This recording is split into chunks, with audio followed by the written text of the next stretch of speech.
Time of death, 10:27 a.m. Dr. Francis turned his back on the exhausted mother, the tiny body shielded in his arms. The sound which escaped the mother's body was more like a wounded animal than a human, raw emotion without words. She reached towards the small bundle, but the doctor turned sharply and walked from the room. "Let me see him at least, just for a moment," she cries. "It will be too hard on you," the doctor says, pausing at the doorway. "Try to get some rest. You've had a long day." And he was gone, carrying the child with him. I've been a nurse at Mercy Hospital for 2 years. I've seen my fair share of tragedy and heartbreak. I've seen grown men blubbering like babies, amputated limbs, inconsolable children with an incurable disease. But this was a first for me. I never seen a doctor pronounce a child stillborn with a hand over its mouth to suppress its cries. The baby was still squirming in his arms as he carried the little boy from the room. The doctor must have had a reason though, right? He noticed something was wrong, something fatal, and he thought it would be easier for the mother to bear this way. It just seemed so cruel.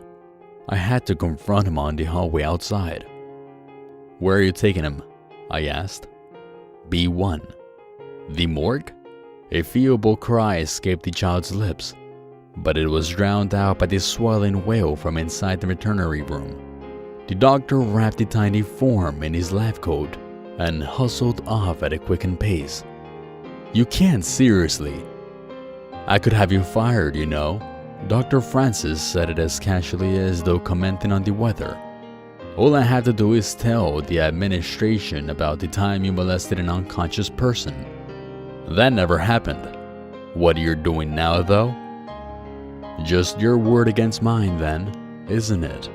He was stopped at the server's elevator. The down arrow lights up. And who do you think they believe?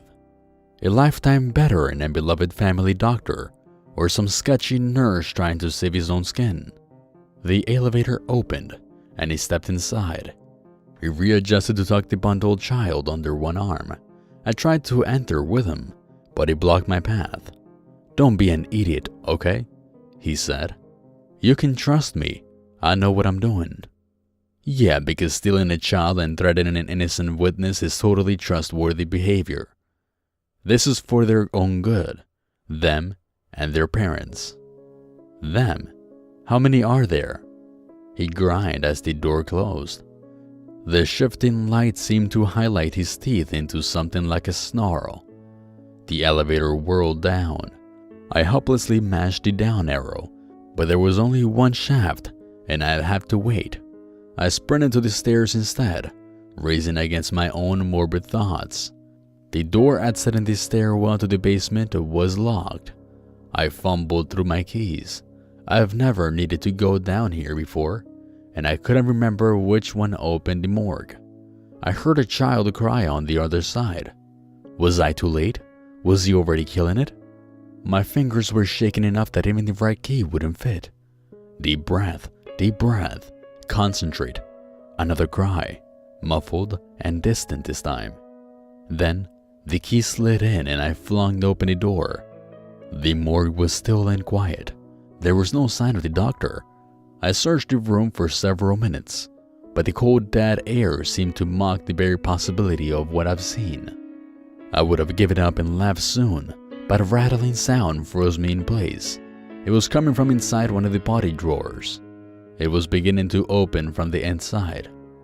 I leapt across the room to hide behind an upright supply cabinet just in time before the drawer opened. Dr. Francis crawled out and closed the drawer behind him. He straightened his lab coat, looked from side to side, and then proceeded to the elevator. The child was gone. I waited until the elevator door closed behind him before rushing to the wall of drawers. Opening the one he crawled from, I immediately realized that it wasn't a drawer at all. It was a passageway. Fresh wails from the other side prompted me to lie flat on my stomach and crawl through the tight metal space. The crying got louder as I went, until after about 10 feet I emerged into a room I've never seen before. Candles light the walls with long lines of melted wax to mark their enduring vigil. Occult symbols were splashed on the floor in a dark liquid I prefer not to speculate about. And the cribs, a dozen of them arranged in a circle, each containing a frightened infant. Thank God the cribs were still labeled with their medical charts. These children were all dead, if you believe the official statements anyway. Their parents were all told that they were stillbirths. How many heartbreaks and broken lives were there because of this profane room? It was enough to make me sick. I've spent the rest of my day removing the children one by one, barely crawling through the tight passage to bring them back up to the hospital and the world of the living. The phone calls to the parents were bittersweet. I couldn't even begin to explain what happened. Some children had been down there for as long as a month, and the parents' shock at hearing that they were still alive was absolute. One tearful reunion after another depleted me to my very core. After the initial relief, the parents would start to ask questions that I couldn't possibly answer. In the first meeting, I tried to spin a complicated story about Amit's medical records, but it sounded impossible even as I said it. After that, I simply told them it was a miracle, and honestly, that's what it felt like. By the time all but one child was sent home, I felt like an angel bringing the children back from the dead. The parents of the last child were out of town, so I had to wait until they could get back. It was a little girl named Emma, with a single soft blonde curl. She'd have to stay in the hospital one more night, and I volunteered to stay with her to make sure that I was there when the parents arrived. I've alerted the security about Dr. Francis, but all the commotions of the reunions afterward had driven him out of my mind until that evening. I've spun so many false tales to explain what had happened to the children that I haven't even considered what the actual justification was. I sat with Emma in the extra patient room, where I'd be spending the night. She slept peacefully, soft little hands curled and still. Even if Dr. Francis was insane, he must have chosen his children for a reason. He'd delivered hundreds of children over the last month, but he'd only hidden a few of them. The hospital was growing quiet around us, the day staff were going home, and the lights in the hallway were dimmed. The peace was disturbed by a sound outside my room. "Where is she? Where is Emma?" "You're not allowed to be here, sir," I was told. "Nonsense! I work here. Where is she?" 314. "But Dr. Francis." I tensed as the door swung open. I caught a glimpse of a security guard hurrying towards us, but Dr. Francis slipped inside and slammed the door behind him. I was on my feet, but too late to stop him from snatching a metal IV pole and barring the door. Emma was awake and started to cry. "Give her to me," he demanded, striding towards the girl. "Where are the others?" "What the hell do you think you're doing?" I said. I tried to maneuver around him to unblock the door, but he shoved me roughly back onto the bed. "I won't let you hurt her," I said, jumping upright once more. "Hurt her? God damn it, idiot! Emma was stillborn. There's nothing that can hurt her now." Emma was wailing now, frightened high-pitched sobs. "She's obviously not." The doctor shoved a folder into my chest. Security was pounding on the door.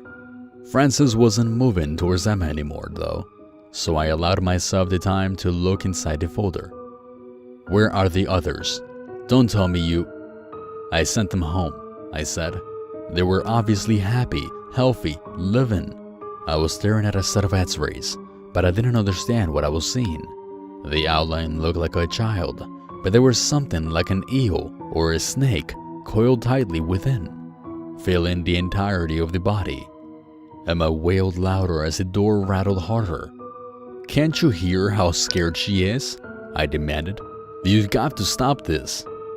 "Her mouth is closed," the doctor replied. "What?" The wail intensified into a shrill shriek, although it still sounded muffled. But he was right. Emma's mouth was still closed. "She isn't crying," he said. his voice softer now, but still audible because of the terrifying intensity. Dead children can't cry, but the thing inside them can. Emma was starting to squirm, not just her arms and legs either. It was more like the skin was being pushed from something within. "Do you want to call the parents? Or should I?" he asked.